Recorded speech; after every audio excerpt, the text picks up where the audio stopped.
Hi guys! Good morning and welcome back to my YouTube channel. So today, we're going to see my doctor after 1 month. Ngayon ko lang siya mabibisit guys kasi trying to find Saturday schedule. Kaya lang guys, hindi ako makakuha ng Saturday. And yung last na nakuha ko ng Saturday, pinalitan nila ng Wednesday kasi daw wala yung doctor, baka may pinaanak siya. So ngayon is finally nakikita na ulit natin ang aking baby today. So yan, papunta ko ng metro guys. Malapit lang yung metro, paglabas lang ng bahay namin nandiyan na yung metro, and 2 station lang siya. My check-up is 11 pero lumabas na ako ng 10 kasi ayokong malate, and maglalakad pa kasi ako papuntang hospital, so ayoko yung nagmamadali ako, kaya lumabas na ako ng 10 para may allowance time tayo, di ba? Let's go guys! Station guys, ayan lang yung metro namin, kung kita nyo. Ayan lang. Ilang hakbang lang siya guys from dun sa bahay na. Yung bus station naman doon, kaya madali lang dito sa amin.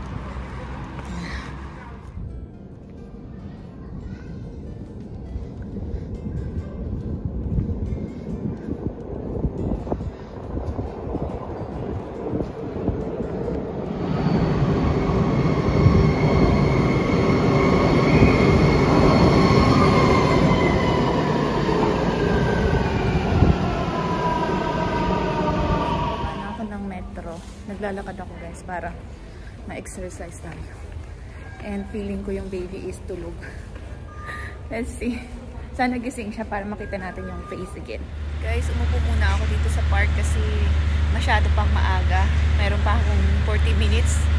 So, yeah. Instead of waiting inside, dito na lang ako sa park. Naghahantay. Ayan guys. Umupo lang ako dito. Maghantay ako ng mga 20 minutes. Diba? At least, okay lang na maaga guys. At least, diba? Hindi pa na hindi ka na kailangan pang madali. Kasi minsan yung metro delay. So, at least nandito na tayo. Hantay-hantay na lang tayo guys. Habang wala pa tayo. As in, ang lapit lang kasi nung hospital ko dito guys. Pag by car, ano lang siya, 10 minutes or 8 minutes. Kaya hindi ko na rin ino-obliga yung mga biyanan ko na puntahan ako para pag-drive lang ako puntang hospital. Kaya ko. Saka yung doctor ko guys, magaling siya mag-English, so magkakaintindihan ko. Naman guys, halimbawa kung Turkish, maintindihan ko naman siya, kunti-kunti lang. Basta yung, ang pagsasalita niya yung malumanay lang, yung yabash-yabash, kumbaga yung dahan-dahan lang, yung maintindihan ko. Pero kapag yung mabilis, ay doon ako nahihirapan. Babalikan ko na lang kayo guys mamaya. Ang hirap maghawak ng cellphone. Ang hirap, ang nakakangalay. May tulog doon. Ganda ng araw ngayon guys, hindi mainit, hindi malamig, hindi mahangin. Ganda ng araw. This is the stomach. This is abdominal circumference. I'm going to measure now.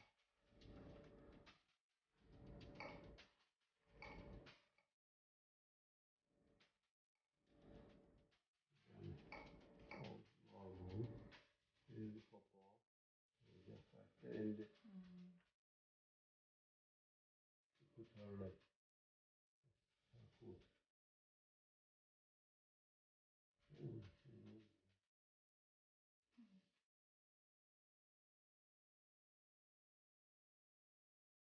And then the femur bone.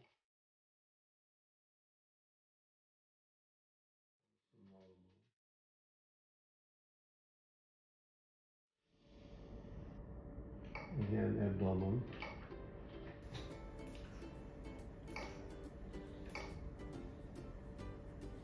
Very good. And there is the head, just right down there. They hurt a little bit at the cheek. Guys, nakalabas na ako ng hospital. Medyo napaaga yung ko. Pagdating ko doon, tinawag na agad ako guys. Even though yung aking appointment is 11:10.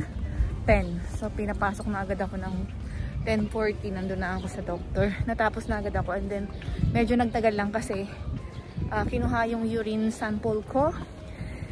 Ayan, ewan ko, is another test yun. So, let's see guys. And babalik ako ng next 2 weeks later. So, ayan guys. Good luck po sa akin. And everything is fine naman. My baby is healthy also mine. And my baby kilo is 2.2 kilo. But today, unlucky, hindi ko siya nakita ng proper yung face niya. Kasi, tulog siya guys. Tapos siksik na siksik siya dun sa baba. Sa baba yung ulo niya. Nakapwesto na siya guys. Ready na lumabas. So, yeah, I still have 4 weeks bago siya makalabas. So, let's see guys. Uuwi na ako. Maglalakad ako. Pupunta ng metro. See you guys. Sa bahay na tayo magkwentuhan ulit. Guys, kararating ko lang bumili ako ng ice cream. Bing! And then, magsa-sandwich na lang kami ngayon. Tapos mamaya, nilabas ko tong fish. Ito, magsisigang ako ng fish. Tapos, ito, ipiprito ko na lang. So, masarap yung aming dinner. Pero on lunch namin ay sandwich lang. Kasi, hindi ako makakapagluto na late na kasi 12 na dito guys. And super tired. Super tired. Guys, gagawan ko ng toast ang asawa ko. Nag-request ng sujuk na toast. Ito. Sujuk na sandwich. Nag-prepare pa naman ako guys ng tuna. Tapos yung corn na sandwich. Hindi ko siya makausap guys kasi may meeting siya. Gagawa ko lang siya ng sandwich. Na ito. Sujuk parang, ewan ko ang tawag dito. Basta nito na pinatigas na ganito siya. Tapos cheese. Alright. Ayan na siya guys. Yung sujuk, tapos yung bread. Tapos ito yung cheese. Tapos lalagyan natin siya ng konting butter. Ayan yung butter. Guys, lumabas kami. Lalakad-lakad lang kami ng mga 30 minutes. Dito kami sa labas. Hindi pa kami nagdi-dinner pero ayan. Ayan nyo guys.